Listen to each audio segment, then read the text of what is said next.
I hear you. And Okay.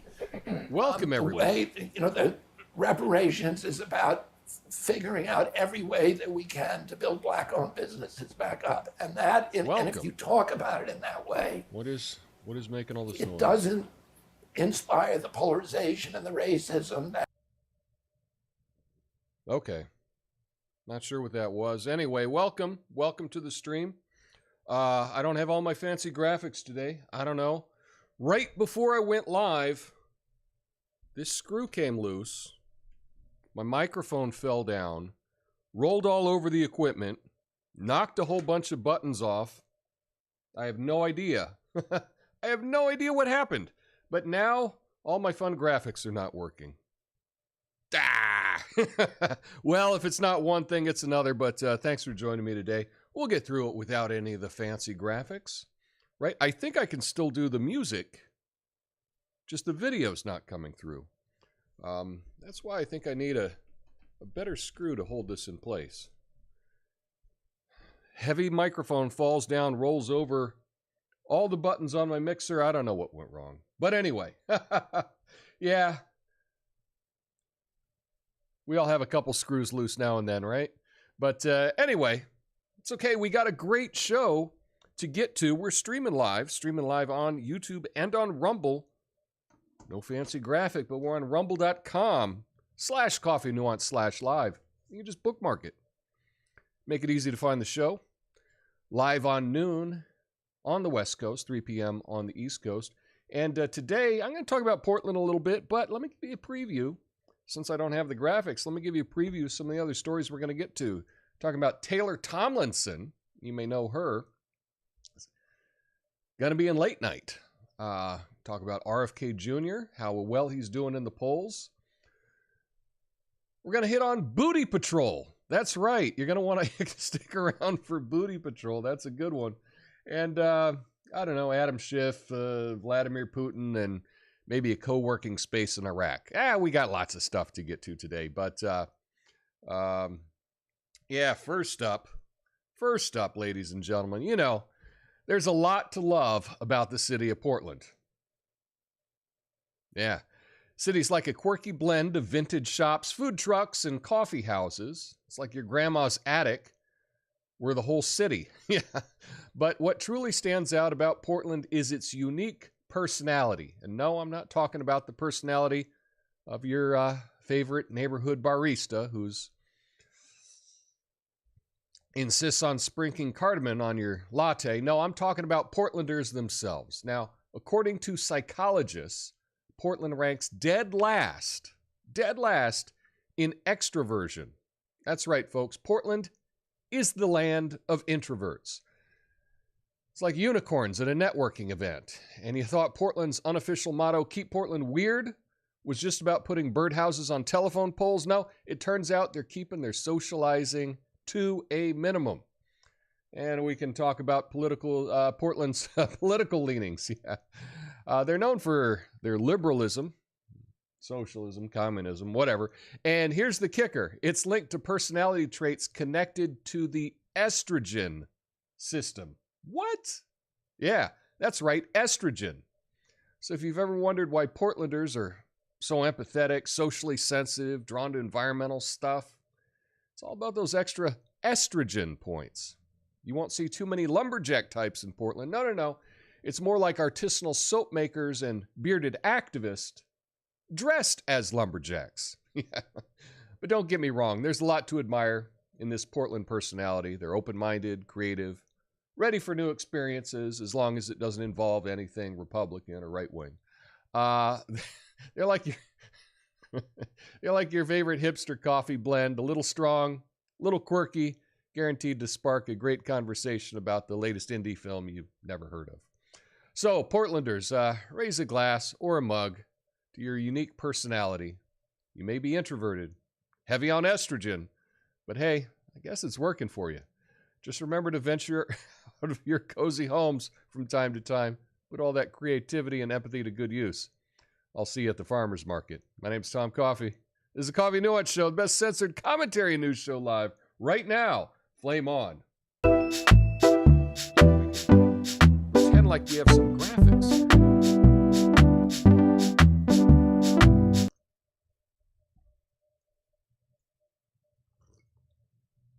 Yeah, I am reminded,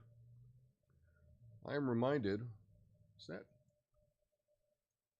someday I will get it right. Someday. I'm reminded, all the cool kids never forget to like the stream. Thank you for reminding me of that. Thanks to everybody for checking in at the beginning. I'll be going through all of your comments in the after show, so stick around for that. Comments on Rumble, comments on YouTube. We don't discriminate. We'll go through them all. But the main thing I wanted to talk about, or the main topic, number one topic, whatever, the first topic, is this personality profile that they did on Portland, Portlanders. And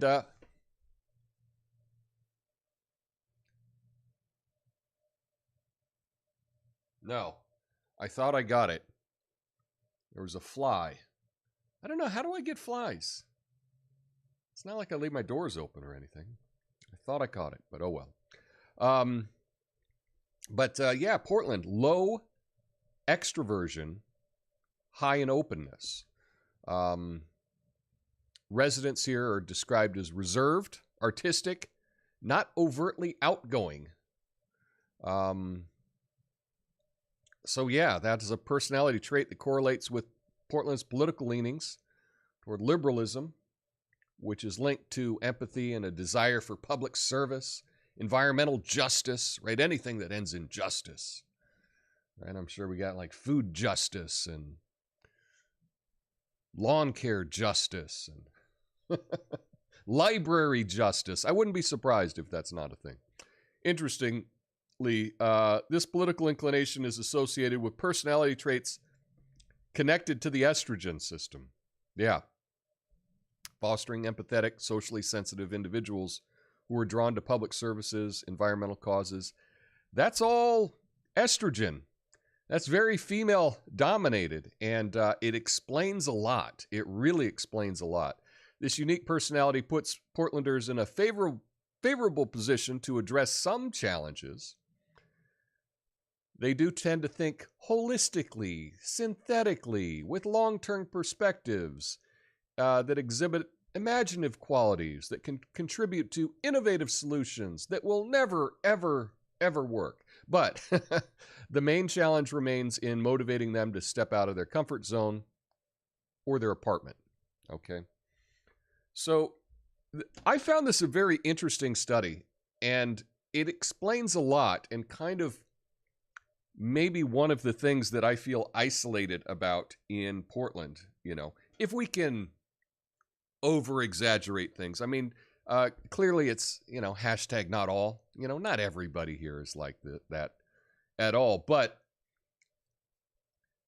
it is interesting that all of these traits are linked to estrogen, right? The opposite of masculine energy. The opposite of testosterone. It's a lot of estrogen. And I think a lot of the problems that the city faces is because of, I don't know. Boy, it's really hard to it's hard to say this. It's hard to say it. But when you overly emphasize, say, a female point of view, and you don't bring in a male point of view, you can get a lopsided view. And it may be that we need both ways of thinking, right? Testosterone-fueled thinking and estrogen-fueled thinking to come up with the best solutions, perhaps by excluding the, I don't know, more masculine point of view, you end up with where Portland's at right now, which is a bit of a hellscape. I don't know. There's got to be at least 10,000 drug addicts on the street here that we just have to deal with. And this is all from this political point of view. This is what happens when you only listen to one side, right? And I'm not saying one side's better than the other. I'm just saying if you only listen to one side, you tend not to get the best results.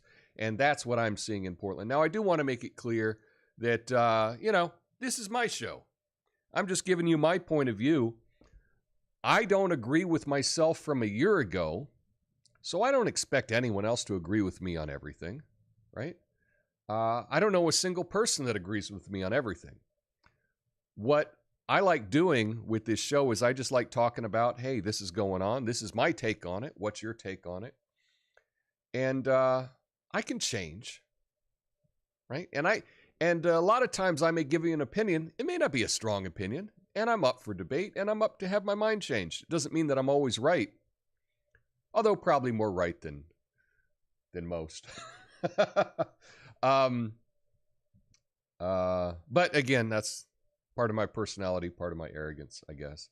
But I do see this, and in fact, I look at the male leaders in the city, like the mayor, for example.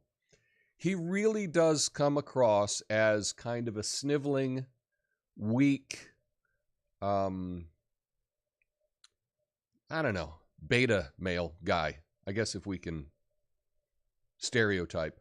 But he definitely does not come across as being like a testosterone-fueled man.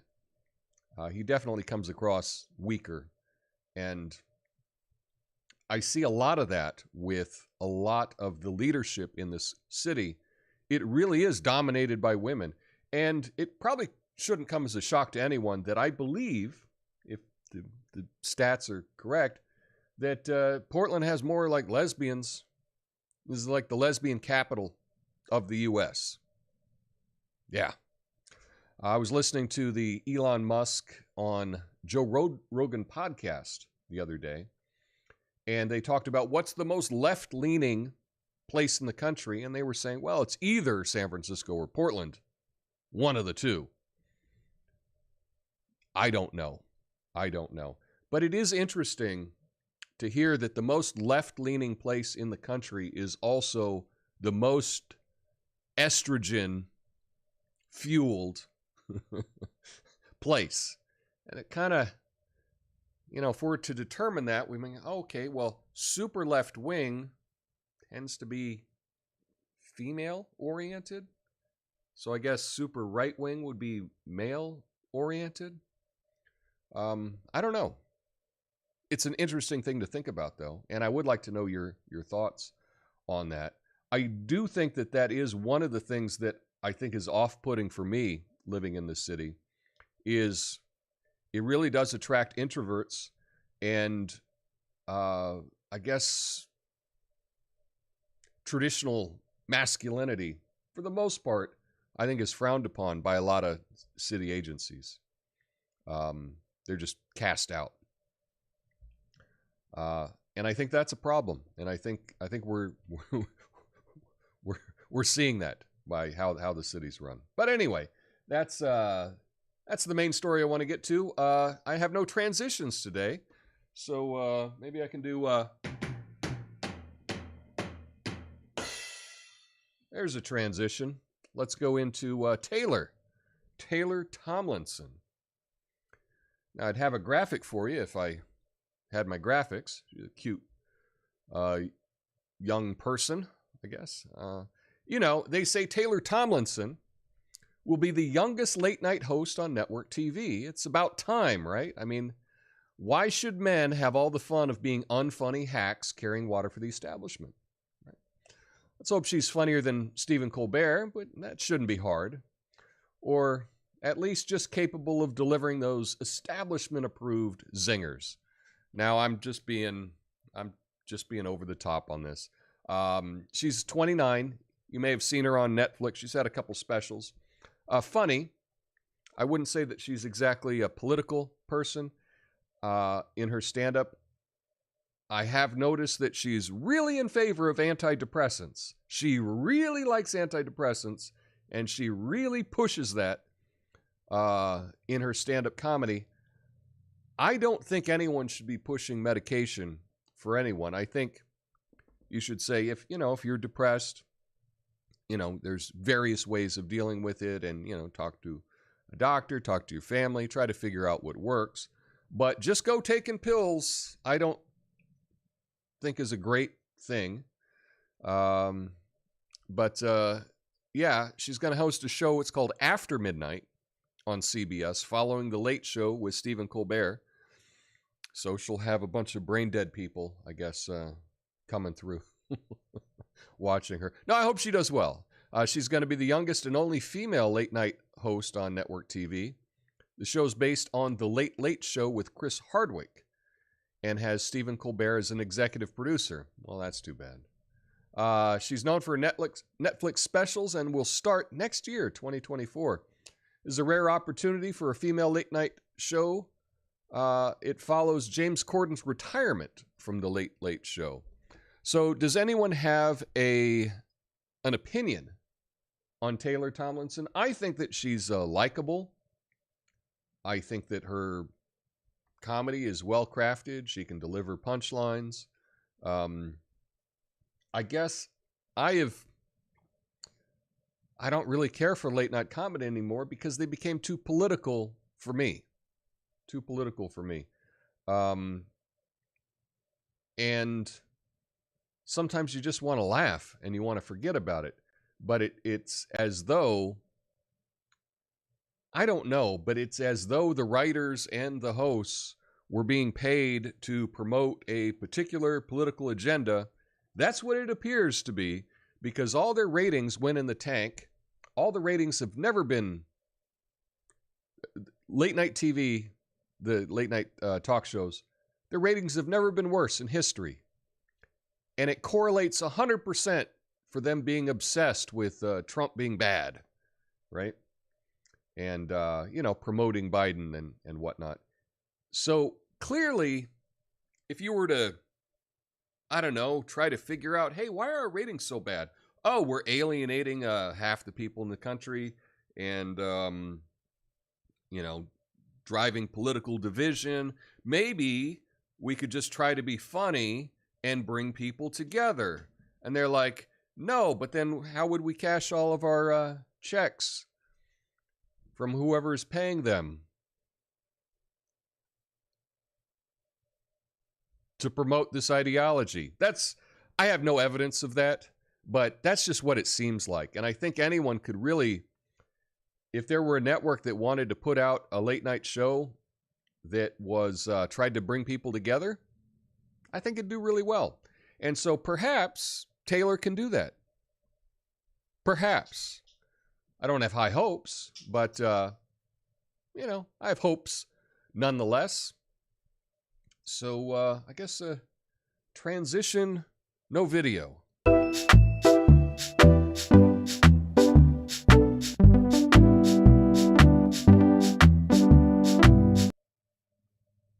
Oh, yeah. Well, folks, I'm reading about RFK Jr. and his independent bid for the presidency. It's like a three-way race. Try to say that 3 times fast. It's a 3-way race with Biden and Trump. But you know what they say about 3-ways? It's usually messy. Someone ends up disappointed. So in the case of the American people, might be the ones in for a surprise. Yeah. A recent poll shows RFK Jr. with 22% support in a hypothetical 3-way race against Joe Biden and Donald Trump. Biden leads with 39, Trump 36. Kennedy's appeal to independence is notable. While he may not break through the two-party system, his candidacy could influence the 2024 election. He's drawing more support from Trump, or so they say, especially among young voters aged 18 to 34. Kennedy's independent bid appeals to those disillusioned with the major candidates and has received support from former Trump donors. Yeah, this seems to be the latest thing that the media is pushing. I don't believe it. Originally, they said, oh, it's going to hurt Biden. And then all of a sudden, they're like, no. Hey, listen up, all you MAGA people. Listen up. RFK Jr. is going to hurt your candidate. RFK Jr. is going to hurt Trump. So you need to attack RFK Jr. That's what we, the establishment, and all our lackeys in the corporate media want you to believe. I don't buy it. I don't buy it at all. It seems pretty obvious to me that all of these stories that RFK Jr. is hurting Trump, is going to hurt Trump more than Biden, is a political strategy.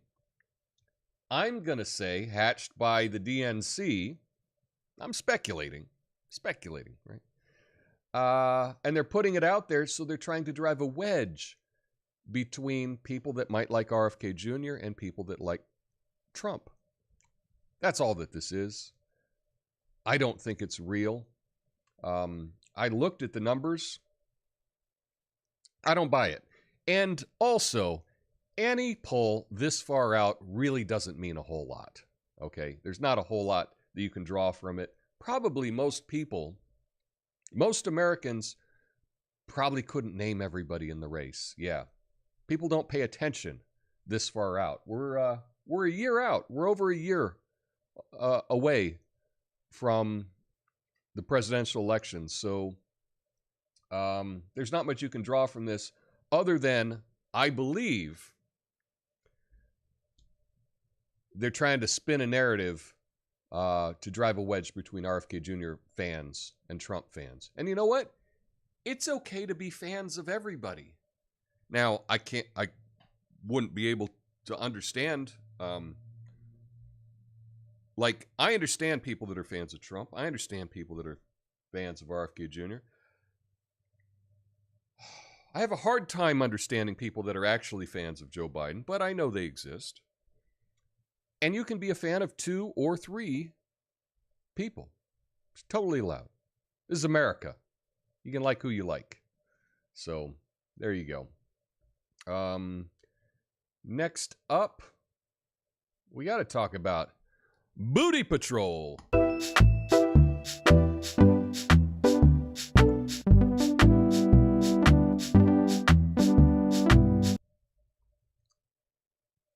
Yeah. You know, folks, I just heard about this Florida man, right? Who got in trouble for driving a truck that looked like a Border Patrol vehicle, but had Booty Patrol written on it. Seriously? Booty Patrol? I guess he was just trying to protect America's most precious asset. America's most precious asset. All right, so... Anyway, a man in Florida was cited for driving a truck that resembled a Border Patrol vehicle, had the same style, splash of paint on it, right? The stripes and the whole thing, but had Booty Patrol written on the back. It was pulled over and cited for using lights that resembled those of law enforcement. The DeSoto County Sheriff's Office shared photos of the truck on social media to raise awareness about impersonations of authorities. The truck had red and blue lights and has been spotted in multiple counties, but the driver's identity was not disclosed. So I think for this, I'm going to have to figure out how I can put this up. Let's see. I got to be careful when I'm searching for Booty Patrol, so I'll do Booty Patrol truck. Because we could get something... I think if we just search for Booty Patrol, something crazy might come up. But let's see, that's not it.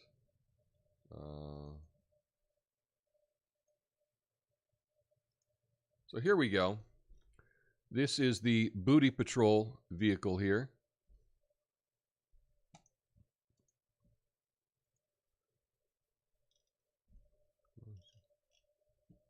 See if I can zoom in here.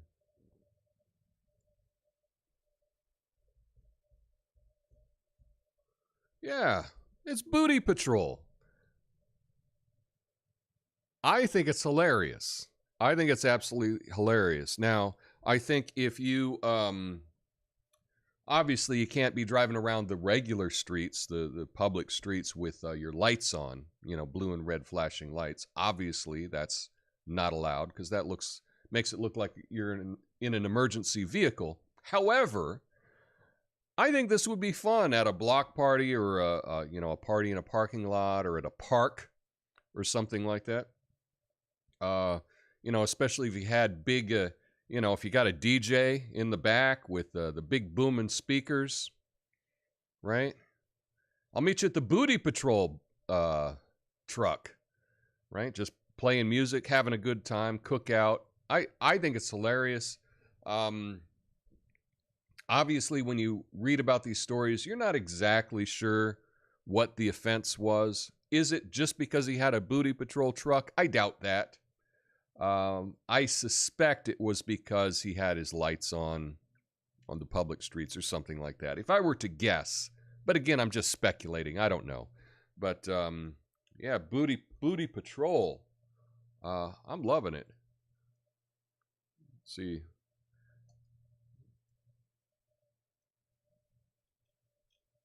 Let's see. So we got the Booty Patrol, and he's got the stripe on it.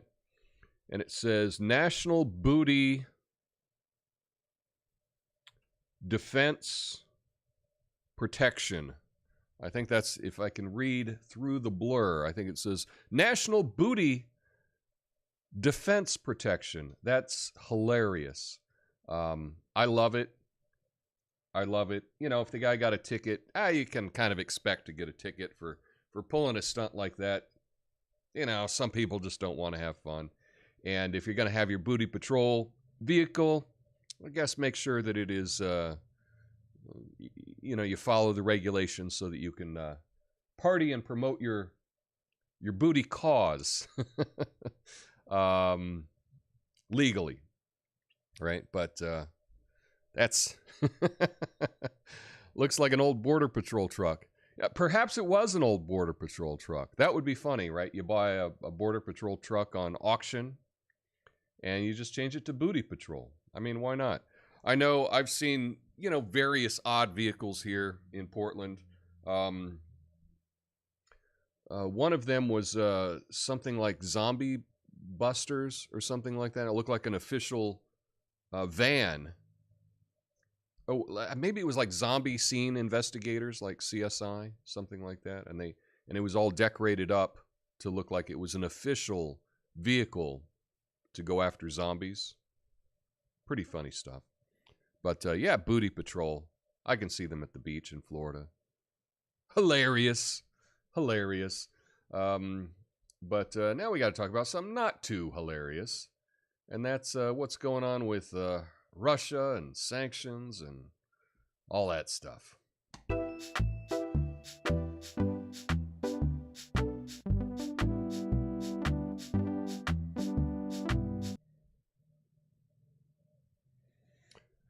Well, folks, Putin's out here quitting treaties like they're bad relationships. I mean, who knew Russia would start ghosting international agreements? I mean, who could have predicted that by sanctioning Russia and all Russians around the globe, supplying weapons to their enemy and blaming them for practically everything would have a negative outcome? Yeah, who could have seen that coming? I guess any rational person, I guess, right? Yeah, so here's the story. President Putin signed a law withdrawing Russia's support for the global treaty that bans nuclear tests, the CTBT. Moscow claims it's a response to the U.S., which never ratified the treaty, while Russia says it won't resume nuclear testing until the U.S. does. There's concern this move could lead to testing amid the Ukraine crisis. Yikes. The head of the CTBT organization expressed disappointment, and experts worry about the future of arms control. So, yeah, who would have seen this coming? Who could have predicted this? Literally anyone. Literally anyone. In fact, coincidentally, I got another story. This is breaking. This is from Reuters. Let's see if this may have had anything to do with it. U.S. imposes sweeping new sanctions targeting Russia over war in Ukraine. Uh-oh. That's this morning. United States said Thursday, hey, that's today, it's imposing sweeping new measures against Moscow over the war in Ukraine, targeting Russia's future energy capabilities. Sanctions, evasion, and a suicide drone have been a menace to Ukraine troops and equipment, among others, in sanctions on hundreds of people and entities.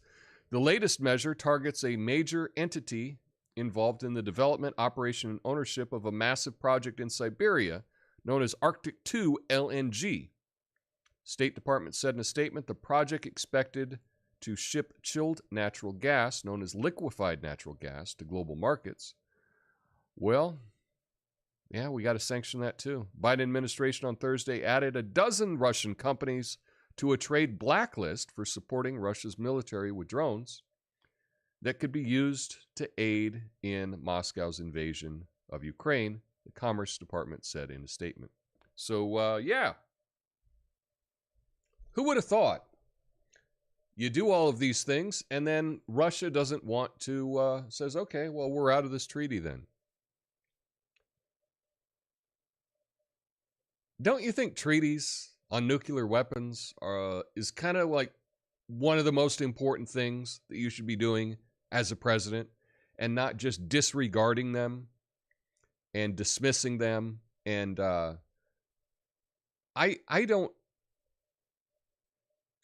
I'm really mystified by all of this hatred of Russia, this Russia-phobia that we've had in our country for the last 6 years or whatever. Blaming them for the election of Trump, which was nonsense. Russiagate, which was a conspiracy theory with no evidence. I don't really understand it, because I would think, if you think about it, I think Russia should be our biggest ally, right? We should be working with Russia, not against Russia. I don't get it. And I've tried to understand this topic, and I just don't get it. It's as if politicians and the permanent DC state just wants to have some kind of permanent war as a way of, looting the treasury and funding the military-industrial complex. That's kind of what it looks like. If you got any better ideas on why they're doing all that they're doing, let me know. If you got a good, article or book I should be reading that I can understand this better, please let me know, because I honestly don't understand this at all.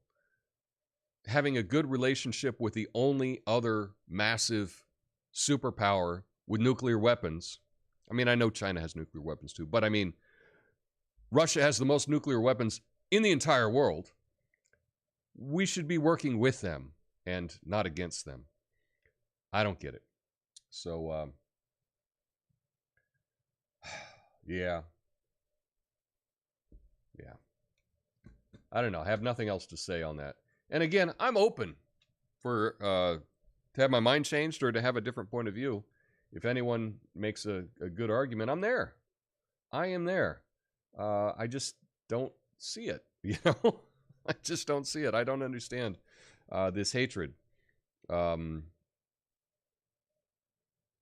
Post communist Russia, we really should be partnering with Russia on everything. They should be, one of our biggest partners. If you cared about continuing the species, not destroying all of mankind, I guess that would be the goal. But there's a lot of people that seem to be pushing for the extinction of the species and, nuclear Armageddon, World War III. I'm not really down with that. So anyway, I'm up to learn more about, why they're so evil. But, who knows? We'll see. Oh, yeah. We need another transition without video.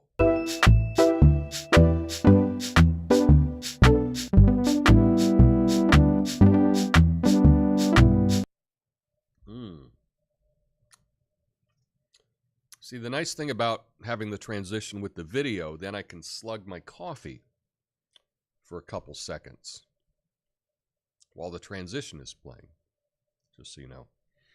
Well, folks, it's almost like Adam Schiff is auditioning for a role in a reality TV show called House Swap Congress Edition. He's got a Maryland mansion, California condo, and he's taking tax exemptions left and right. I mean, isn't it great that he's so dedicated to representing California that he wants to pay less taxes there? Yeah. Oh. So California Senate hopeful Representative Adam Schiff has claimed his primary residence is a home he owns in Maryland, where he also is taking a homeowner's tax exemption on a smaller condo he owns in California. Wow. Tax records suggest he paid California property taxes with his Maryland address in 2017. Various sources indicate he's primarily resides in Maryland. Schiff's campaign maintains that his primary residence is in California, and that both properties were listed as primary residence for loan purposes. While he may not be legally in jeopardy, this dual residency could present a political problem for his Senate run in California's competitive primary, as it has for politicians in the past. But I think this is kind of fake news. I don't think it's as big a deal. To me, this is more of a narrative, a media-driven narrative, as to why, Adam Schiff is corrupt or whatever. Look, there's a million reasons not to like Adam Schiff. I don't like Adam Schiff. But I would suspect, right, that a lot of people would try to pull this primary residency. You got the house in California. You got the mansion in Virginia. Obviously, if you're working in the House of Representatives, right, you're going to be living in D.C. most of the year, right? You're going to be living around there. You have to. However, right, you do need a residence in your home state because that's part of the deal, right? You have to have a residence in your home state as well. So I don't see what the big deal is. They've made a big deal about this for other candidates. I don't think that we need more regulations and a law that goes into place that says that people in the House of Representatives or the Senate can have two primary residences or whatever.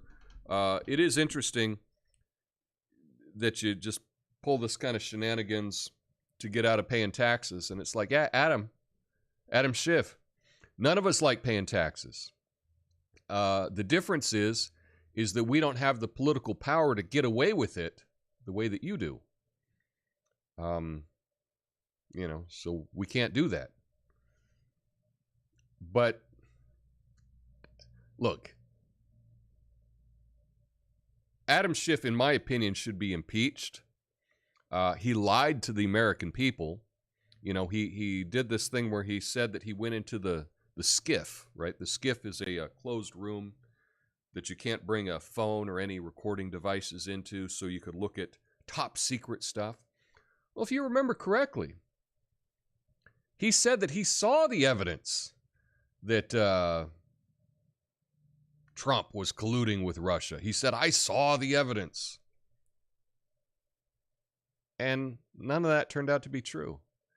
He lied to the American people about something really, really important, whether or not the President of the United States at the time was acting in collusion with a foreign partner. That's a big deal. That should be the reason that you don't vote for Adam Schiff, not because he fudged a little something about his residences.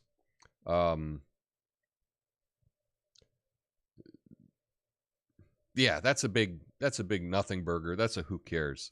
I kind of expect all politicians to do that, honestly. So, unless they change the law to make it more specific, right? The stories that I read said that there's nothing, that he's probably not going to get in trouble for this. Well, if he's not going to get in trouble for it, what's the big deal, right?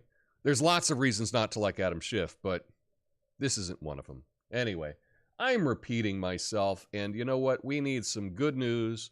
So let's get to the good news after the musical interlude.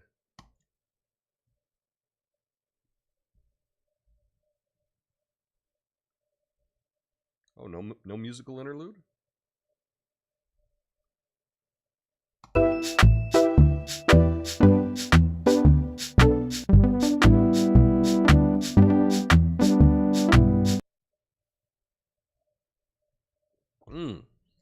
Yeah. So,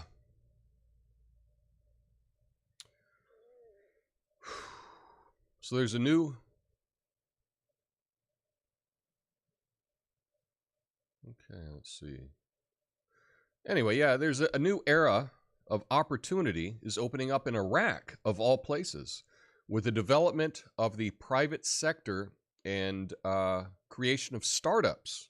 Wow. Yeah, have you heard about this, the station in Baghdad? It's like the Iraqi version of a startup incubator where young entrepreneurs are taking off. I mean, it's not exactly Shark Tank. What would it be? Camel Tank? But hey, they're making strides, right? So here's the story. In the heart of Baghdad, the station is a thriving co-working space that symbolizes the optimism and transformation in Iraq's private sector. Founded in 2018, it's not just a workplace. It's a hub for entrepreneurship, innovation, and education, offering training in cutting-edge fields. Iraq's private sector has long been overshadowed by its public sector, but recent government efforts and reforms are making it more attractive, particularly to young people and women. Whoa. With growing interest from foreign investors, Iraq's private sector is on the rise despite some remaining challenges. It's a story of positive change and potential in the making. So I will leave a link to all of the stories that I talked about today in the comments after the video is done. And I think that this story is actually pretty interesting. You can check out the pictures from this. It looks like, you know, a Southern California kind of co-working space. Looks really cool. Looks really cool. It's happening in Baghdad, of all places. You know, that's the thing. The U.S., you know, we bomb the crap out of places, and then we go in and we build it up to look like us. Don't think that that's not necessarily the best way to do things, but, you know, whatever. But that would be an interesting opportunity to invest in, you know, a startup in Iraq. Of course, if you did that, you're good luck going through the airport, right? Probably going to get pulled off to the side, explain what you're doing. But I just thought the whole thing was an interesting idea and an interesting opportunity for a lot of people. So what do you think about that? Would you ever want to invest in Iraq? Probably a lot of people there really wanting to do something big, and they're finally getting the chance to do it. So it could be a good thing. Anyway, that's all I have for you today. After I play the outro music and have another slug or two of my coffee, stick around for the after show, where I'll go through all your comments on Rumble and on YouTube. And lastly, I have a nighttime show now. It's called Midnight Americano. Midnight on the East Coast, 9 p.m. on the West Coast, right here on this same channel. Midnight Americano. I try to be a little less political, a bit more entertainment focused.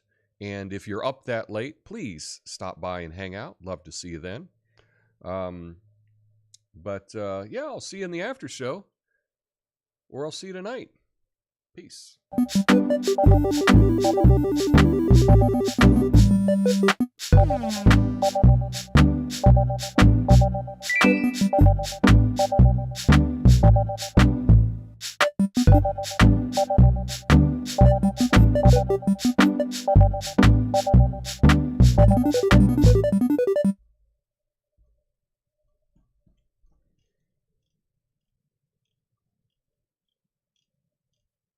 All right.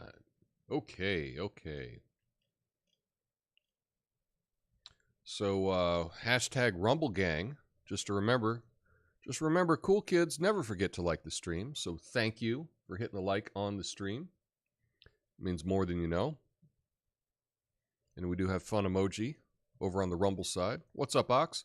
Searching for Booty Patrol will pull up some illegal websites. We'll pull up some interesting websites nonetheless. So, yeah, Booty Patrol Truck, Florida. You're going to be safe. Yeah. Politicians need a bad guy to save us from, and the military-industrial complex funds political campaigns. 100%. That's kind of how it works. Not only do they fund the politicians, but they seem to be in cahoots with all the networks. And that's why I was talking about Taylor Tomlinson. I'm projecting a lot when I think about her doing a late night show. I think about myself at 29. I didn't know anything about politics. I knew nothing. Nothing at all. And for the most part, if we're to look at trends, right, 29-year-old women, for the most part, right, if we're going to make a broad a generalization, are not really into politics. And so hopefully her show will not be into politics. I hope that she does not just repeat the talking points of the establishment. I'm really hoping that that's the case, because that would be the best case scenario. The last thing we need is somebody that knows nothing about politics talking about politics. Because rarely do people get those things right. But I'm rooting for her. I think it would be great if we actually had a late night comedy show that was actually funny.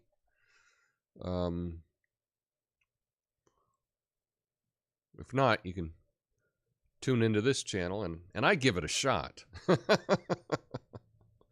Oh man. He has a Marilyn Manson? I don't know what that is. The nighttime show is chill AF. I try to make it chill. That is chill. I love Coffee Nuance theme music. It's kind of like a more upbeat Trailer Park Boys theme. Where did you get it from, Tom? Well, Tobias is here. That song is called Boners with a Z. That was my friend Dan's band that he was in. And when I was putting this channel together, after a couple months I got it going, I asked him if he would, if he had any music that I could use as my theme. And he said, oh, well, why don't you listen to this and tell, are there any songs you like on it? I said, oh, I really like this one, Boners. And he said, cool, use it for your show. And I've been using it ever since. Now my friend Dan passed away. It's been 3 years now that he passed away. So he passed away in 2020, in the fall of 2020. He had stage 4 cancer, and I really miss him. And time flies. Time flies. It's gone so quickly. One of the things I hate about, if you got an Android phone, you get this things from Google. They let you know what you were doing 4 years ago, 5 years ago. And I just, let me see what's in my memory, and I keep getting memories of things I did with my buddy Dan. And it's nice to see those, but sometimes I don't want them, So anyway, yeah, that's it. He had a band called Boogie Wizards, and they just kind of played fun, electronic-y, synthy stuff. It was really good. Okay, let's see what is happening over on the YouTube chats. Lucid says he can't get Rumble to work. Well, I do have some news about the Rumble. I do have some news. Let's see if I can pull that up.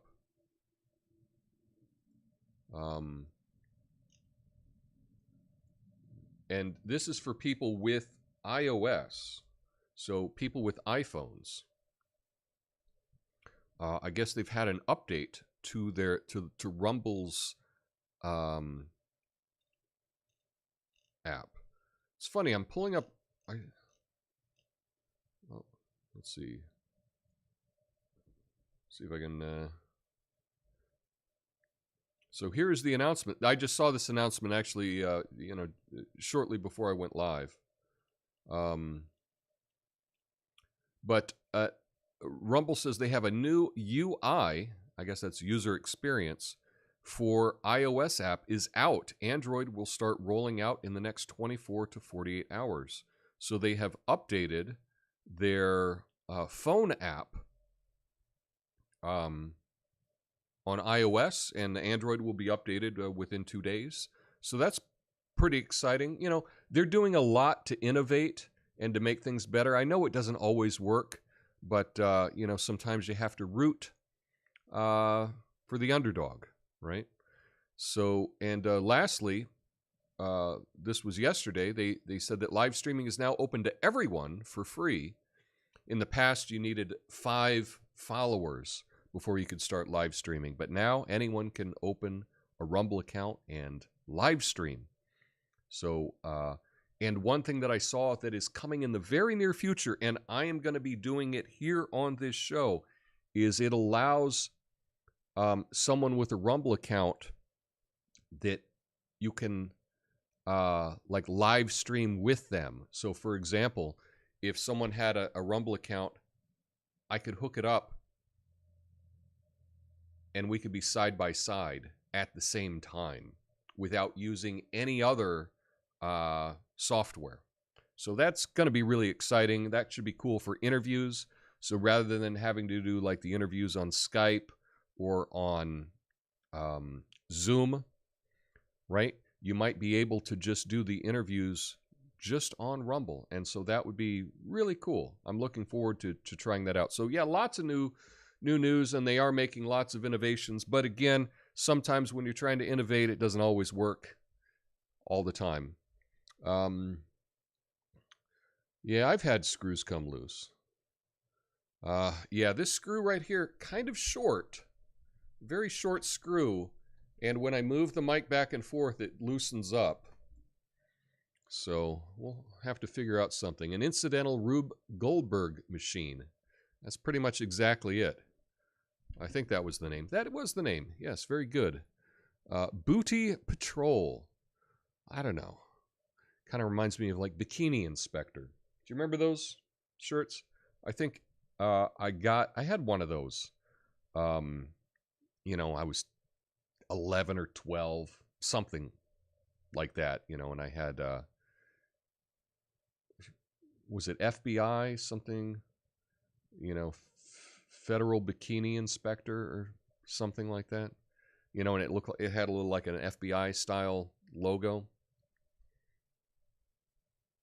Silly. Says, I don't think they pulled the homeless. Yeah, I don't think they did either. I don't think there's a lot of estrogen energy in the drug-fueled fentanyl scene here in Portland. I thought that fly was CGI. Kind of seemed like it because I haven't seen it. Like I swiped at it and couldn't. I haven't seen it since. So who knows? Could have been a figment of my imagination. Just for entertainment, exactly. Time to leave Portland, Tom. I'm here for a while. Although, I kind of want to do the Adam Schiff thing. I think I want to have 2 permanent residences. Maybe I can pull off that tax scam the way he did. Probably not. 3-way, 2 people disappointed, but bump. Thank you. Conflict breeds cooperation. Wait a minute. Oh, yeah, exactly. I think Biden counts as a 1/2 person in that 3-way. Could be. Could be. Again, I don't think Biden's going to be the candidate. I just don't see it. But, I can be wrong. But I would put the odds at over 50%. That's for sure.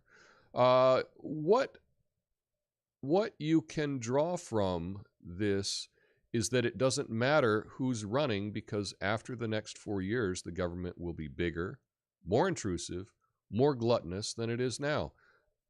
Yeah, Exactly. You know, that's that's the issue, like with our national debt, right? You know, we talk about the national debt, and then we look at like, oh, we've got a $2 trillion a year deficit, right? We're adding $2 trillion to it every year now. So, yeah, and as far as like left or right, you know, like Republicans always say they're for smaller government. Well, I don't know. The government just keeps getting bigger and bigger every year. I mean, are you seeing it get smaller? I don't. Exactly. I felt better with Donald. The media didn't, it seemed. Yeah. Media was not a fan of the Don. Not a fan of the Don. Apothecary John says, my wife wants to know why Booty Patrol is in my search history. See, that's why you need the Brave browser. You got to get the Brave browser, Brave. They have a built-in like pop-up blocks and ad blocks and whatnot in it. But you can also search anonymously and not have set it up to not have history. So there you go. And I know it was a joke, but there you go. Was he pulling people over? I don't know. But it would be funny. It reminds me of this infomercial from, I'm going to guess 1980. And a guy's in like a red sports car. It's like a cheap sports car, but a convertible. And it was was it Mr. Microphone? Something like that. That it had a device that you could broadcast from the microphone to the radio, I believe. And so in the like little infomercial or just the commercial, he would drive by and just catcall at ladies. Hey, baby, why don't you come over here? Something like that would be totally inappropriate in 2023. Probably not that appropriate then either. And then it was like booming out through the speakers. Not exactly sure. Something to that effect. That was Mr. Microphone. And then at the end, you know, there would be the screen of these commercials. You know, it would be a blue screen. It says, order now, you know, $19.99, you know, send a check or money order. And they'd have a little address. And so it's $19.99 plus $6.95 shipping and handling, you know. Order the magic microphone or Mr. Microphone or something like that. It was funny. I'll see if I can dig up the commercial for the show tonight. So that's good. Makes me think of Girls Gone Wild, LOL. Yeah, those were late night commercials in the 90s. But yeah, Booty Patrol. Order your DVD now. Who knew? Exactly. Wait, World War III? Pass the salt. Exactly, Lucid, right. Well, I'm getting old anyway. Being Ash might not be too bad. Well, I hope not. It's opposite world. It does kind of feel opposite world sometimes, right? Good is bad, bad is great. It's what it seems. Yep, and all channels in the 80s and 90s, and just kept going. Exactly. I relate. Joshua says, I will revert everything I believe. The ebbs and flows of reality tend to balance at some point, I hope. I agree. And the thing is, like, how sad it must be if you have the exact same opinion now than you had 10 years ago on everything, right? If that were the case, right, my favorite dish would be like turkey tetrazzini, because that's what I liked when I was 8 years old, right? You know? And I guess that would mean I would still love, well, I mean, I still do love